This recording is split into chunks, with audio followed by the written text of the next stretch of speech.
Bonjour et bienvenue dans ce nouvel épisode du Café Business dans lequel j'ai Christelle comme invitée, Christelle Paco qui n'est nulle autre que une des deux bras droits que j'ai ici.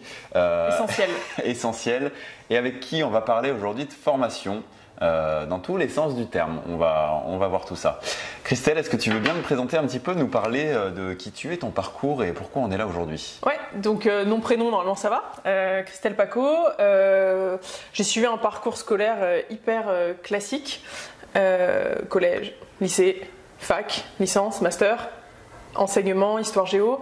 Et j'ai passé le CAPES, j'ai obtenu le CAPES. Et ensuite j'ai enseigné pendant 8 ans. Principalement au collège. Et ensuite j'ai opéré un petit drift pour faire une reconversion, mais ça c'est un autre sujet de podcast, donc j'en dis pas plus là. Et je me suis reconvertie dans un premier temps dans la rédaction web et très rapidement dans le SEO, grâce à ta formation Mathieu. Je ne t'apprends rien là-dessus.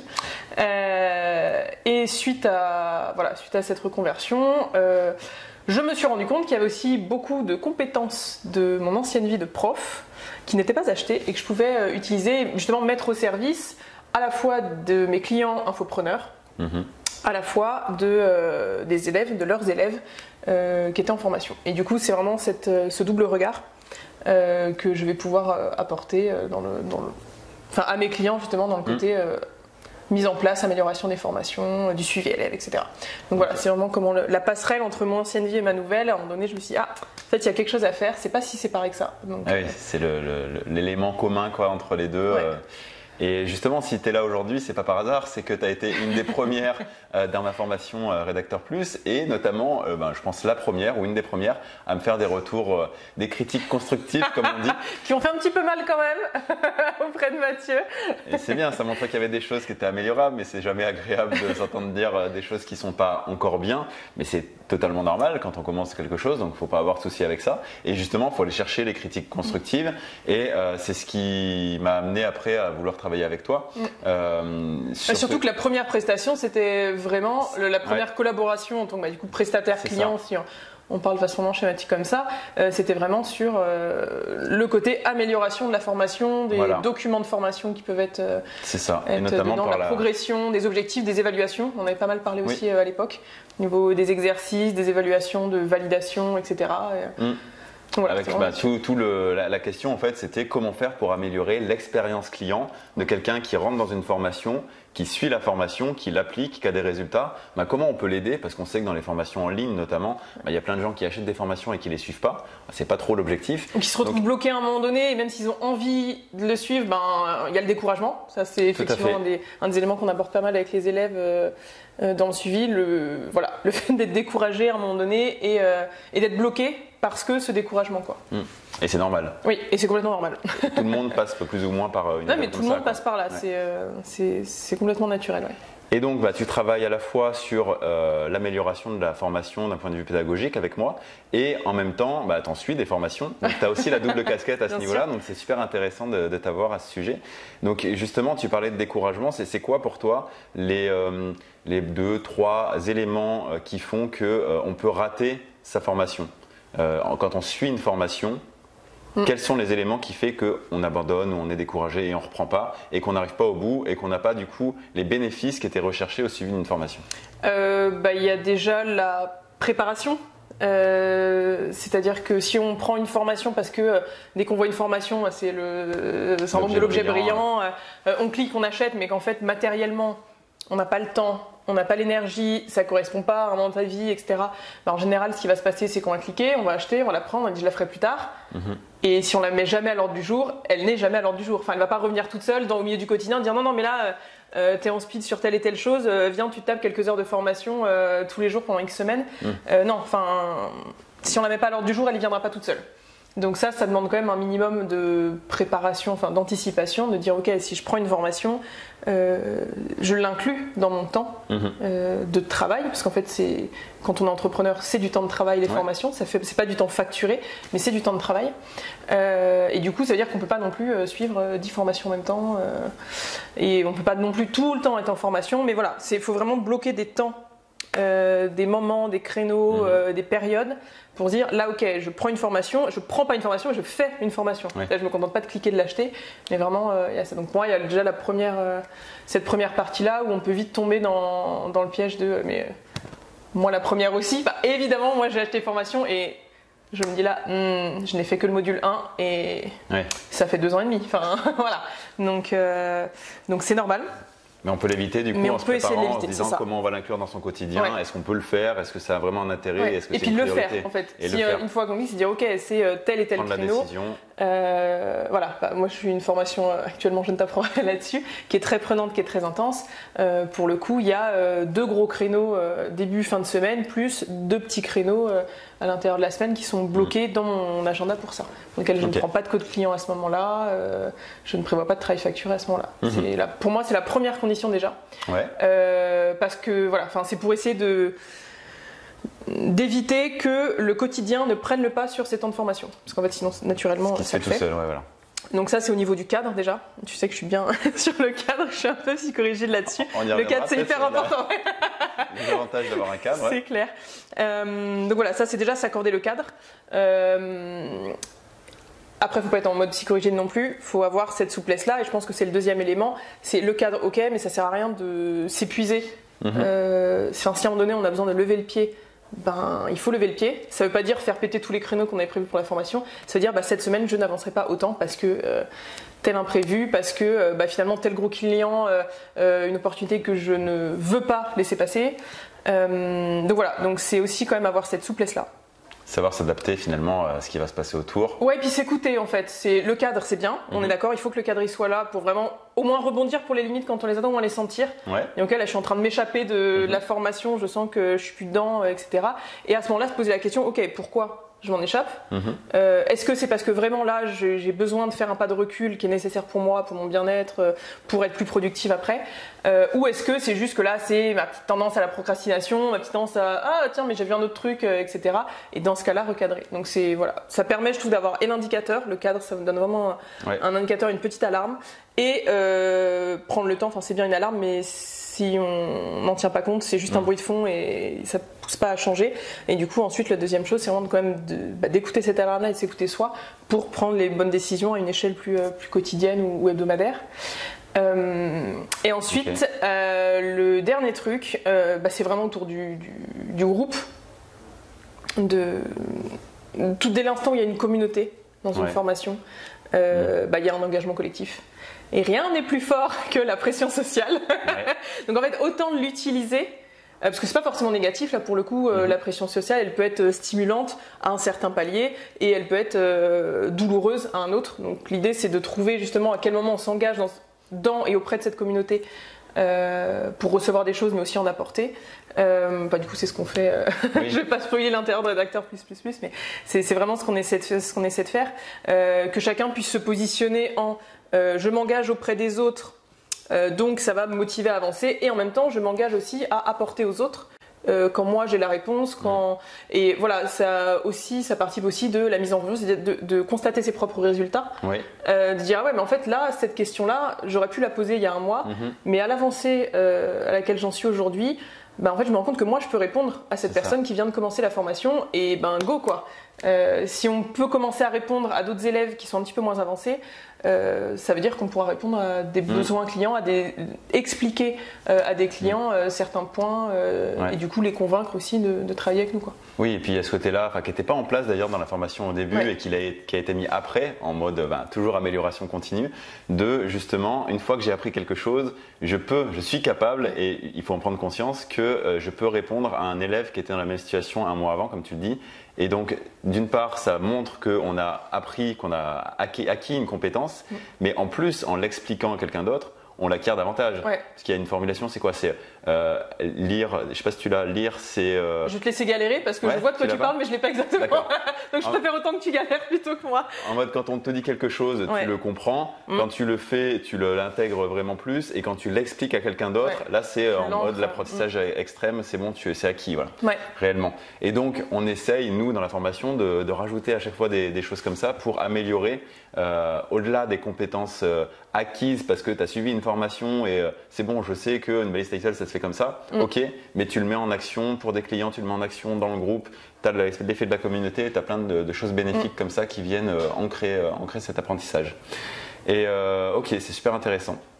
Et justement, est-ce que tu peux parler un petit peu de certaines choses qui sont là d'un point de vue, quand on crée une formation, qu'est-ce qu'on peut mettre en place, comme cet exemple qu'on vient de donner, pour aider les gens qui se forment finalement à apprendre davantage? Parce qu'il y a une double responsabilité en fait. Il y a la responsabilité de l'élève, il gère sa vie comme il l'entend et donc il a sa responsabilité, mais il y a aussi la responsabilité du formateur qui est de faciliter la vie le plus possible à l'atteinte de l'objectif de se former, quoi.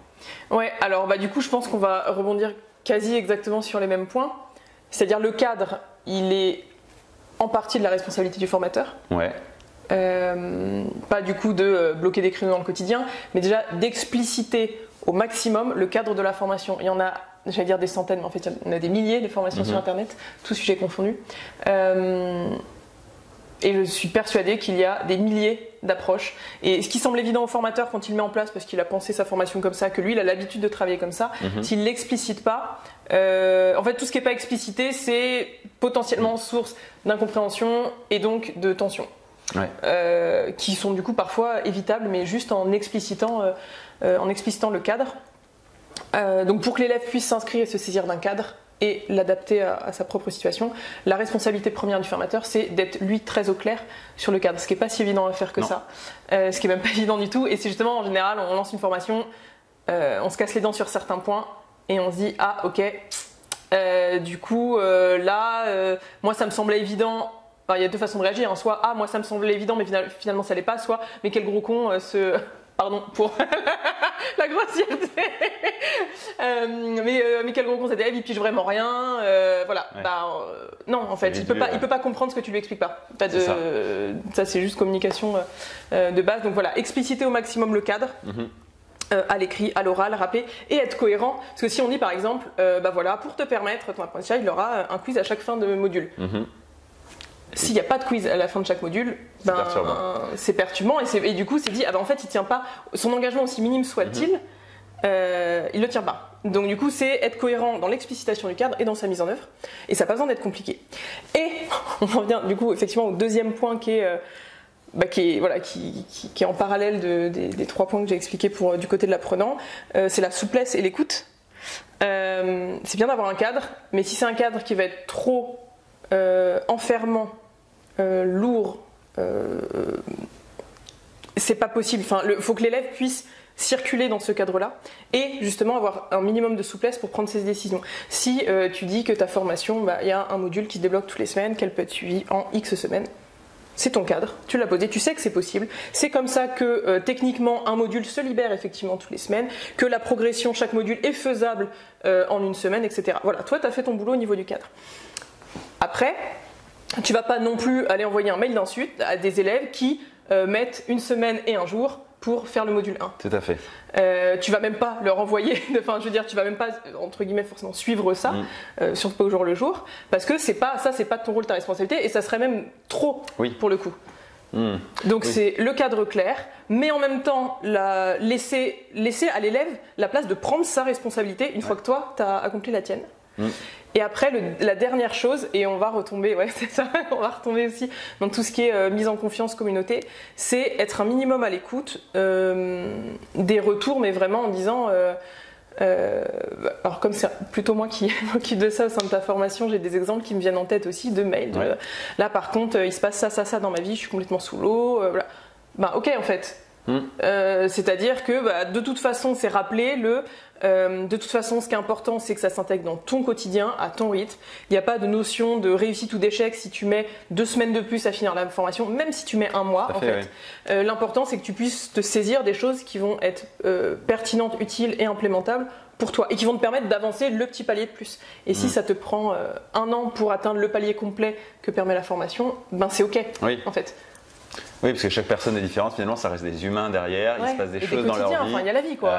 Et du coup la formation, c'est pas toujours la priorité parce qu'il y a des choses qui se produisent et qui sont complètement extérieures et on s'adapte. Je pense que c'est une très très grande faculté d'un entrepreneur voilà, c'est des formations à destination des entrepreneurs, mais une des facultés d'un entrepreneur, c'est de savoir s'adapter aussi à une situation. Ouais, et de le faire surtout en conscience. Alors moi, c'est mon cheval de bataille, la prise de décision en conscience. C'est-à-dire qu'en fait, au final, quand on me pose des questions, que ce soit sur des choix stratégiques, sur du SEO, sur de l'accompagnement sur les formations, c'est de dire, en fait, tu peux faire ce choix-là, voilà ce qu'il implique.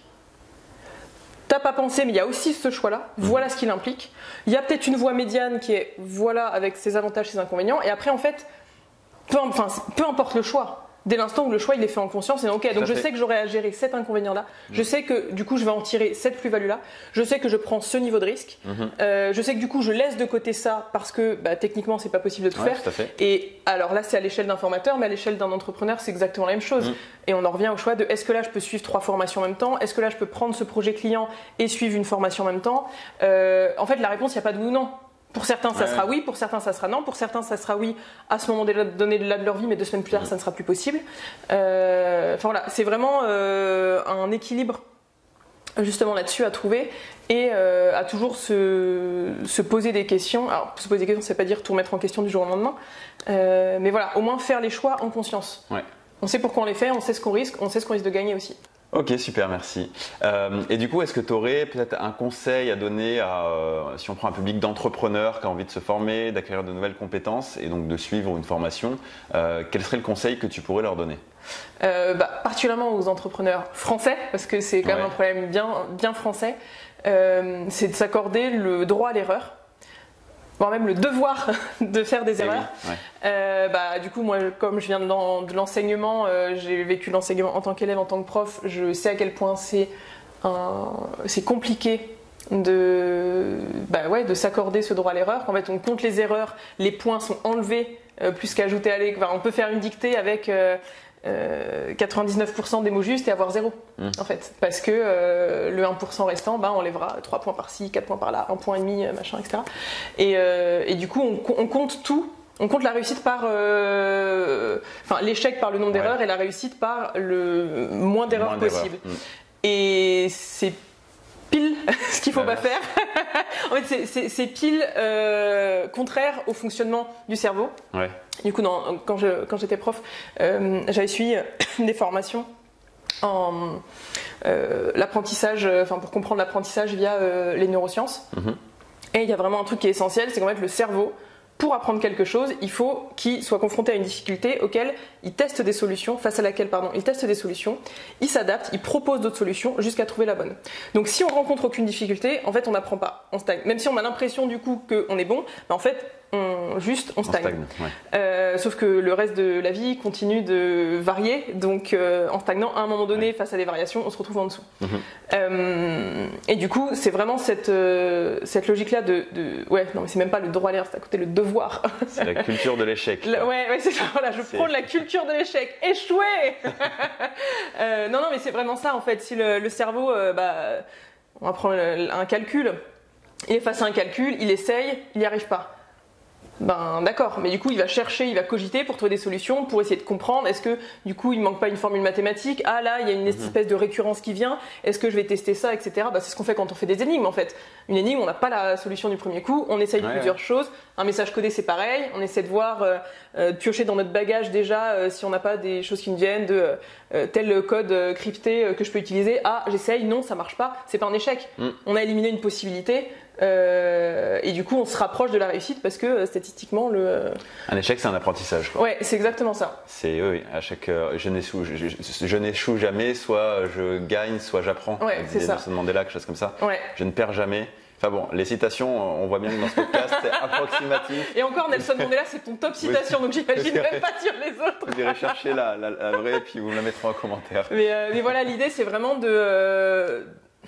presque de se forcer à contempler ses erreurs et à se dire, ok, en fait, il faut que je fasse. Mais je sais qu'on se retrouve vachement et c'est pour ça qu'on est cohérent dans le passage à l'action. Chercher ses erreurs et en tirer du bénéfice, pas juste se dire j'ai échoué, c'est bien ou c'est mal, c'est pas vraiment ça le débat en fait. C'est plutôt pourquoi j'ai échoué et du coup qu'est-ce que je peux faire différemment la fois d'après. Et ne pas chercher à pas échouer. Oui. Parce que du coup, c'est une connerie. Encore des gros mots. Hein. Non, mais c'est sûr. Et puis tu dis, c'est très français. Et c'est vrai, la culture américaine est vraiment très différente. En France, si on te dit que tu as planté une boîte, jamais tu vas avoir un nouveau prêt de la banque pour faire une autre boîte. C'est clair. Aux États-Unis, si on te dit que tu as planté 3 boîtes et que tu n'es encore jamais arrivé à en faire marcher une, on va être derrière toi en disant, c'est cool, la 4e, ça va être la bonne. Quoi. Et on regarde pas les mêmes indicateurs. C'est assez logique, c'est clair. Oui, mais du coup, on est vraiment construit dans ce modèle-là. Ouais. Et c'est pas si facile, c'est même pas facile, c'est facile pour personne parce que c'est quelque chose d'ancré. Donc pareil, on peut le faire qu'en conscience en fait de se confronter comme ça à l'échec. Complètement. Donc échouer, faites des formations, c'est ça. Échouer. On vous encourage à échouer. Non mais c'est vrai, c'est super important dans l'apprentissage. Ok, super. Est-ce que tu veux rajouter autre chose? Non, moi ça me semble être tout. Je pense que. Génial. Alors n'hésitez pas à mettre en commentaire si j'ai pas été clair sur certaines choses et puis je m'engage à repasser, mettre des petites infos s'il y a des choses sur lesquelles Génial, vous voulez réagir. N'hésitez pas à poser des questions du coup en commentaire si vous êtes soit formateur, soit élève de formation et qu'il y a des choses qui vous bloquent ou voilà, qu'il y a des questions qu'on n'a pas abordées dans ce podcast. Du coup, ça peut être super intéressant de compléter parce que dans ce podcast, c'est aussi une discussion, du coup, soit moi-même avec moi-même quand je suis tout seul, soit avec d'autres intervenants, mais aussi avec vous. Et donc, c'est super important que vous puissiez prendre la parole, amener des idées différentes, nouvelles, d'autres questionnements qui n'ont pas été traités. C'est vraiment ça l'intérêt pour tout le monde, donc vraiment n'hésitez pas. Et peut-être qu'on ne sera pas d'accord, et c'est ok. Et c'est ok parce que ça permet justement d'avancer, d'évoluer, de remettre en question ce qu'on pense acquis et ce que je pense et ce que je dis là, ça sera peut-être pas exactement ce que je penserais et ce que je dirais dans un an ou deux. Il y aura peut-être des choses sur lesquelles j'aurais voulu justement grâce à des retours, à de l'expérience, à des retours. Et pareil, pour en arriver là, à cet état d'esprit, cette vision de l'apprentissage, c'est et des années d'expérience et des échecs et des réussites et des discussions, etc. Donc vraiment, dites-nous. Super. Écoute, merci beaucoup Christelle. Avec plaisir. Où est-ce qu'on peut te retrouver sur les réseaux ou... de toute façon, tu mettras les liens en dessous. Je te connais. Je suis principalement active sur LinkedIn et j'ai un site qui est en train d'être lancé tranquillement. Et tout est à mon nom, Christelle Paco, il n'y a pas de piège. Et normalement, si vous voulez vérifier que je fais bien mon boulot en termes de référencement, Christelle Paco sur Google. Et normalement, vous tombez sur la fiche My Business, le profil LinkedIn et le site internet. T'as été bien formé au SEO, quoi. Ouais, mais une formation à vous recommander au top. Toute objectivité. Super, merci beaucoup Christelle. Et puis nous on se retrouve samedi prochain à 13h30 pour un nouveau Café Business.